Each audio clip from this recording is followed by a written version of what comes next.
सुहागिन महिलाओं के लिए करवा चौथ का व्रत बेहद खास होता है। पति की लंबी उम्र के लिए सुहागिन महिलाएं पूरे विधि विधान से इस व्रत को रखती हैं और साथ ही अखंड सौभाग्य की कामना करती हैं। करवा चौथ के व्रत में सबसे खास महत्व रखता है मिट्टी का करवा।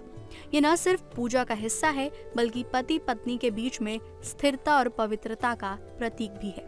ऐसे में आइए इसके महत्व के बारे में जानते हैं। करवा चौथ पर मिट्टी के करवे का क्या महत्व है? करवा चौथ का व्रत कार्तिक मास की चतुर्थी तिथि पर रखा जाता है। महिलाएं सुहाग का सामान पहनकर महादेव और मां पार्वती की पूजा करती हैं।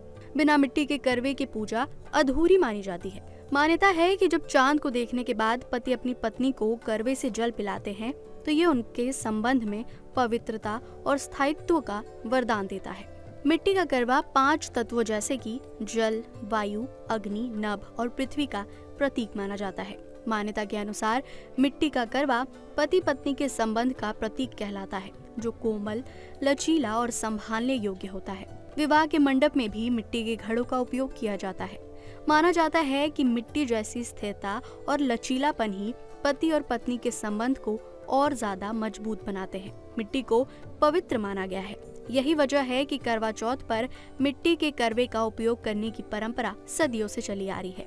वहीं आयुर्वेद के अनुसार मिट्टी के बर्तन में पानी पीना बहुत लाभकारी होता है। चलिए अब जानते हैं कि पूजा के बाद मिट्टी के करवे का क्या करें। करवा चौथ की पूजा समाप्त होने के बाद मिट्टी के करवे को घर में किसी साफ सुथरे स्थान पर संभाल कर रख देना चाहिए।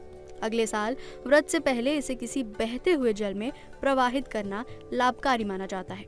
हर साल नया मिट्टी का करवा पूजा में प्रयोग करने का विधान है।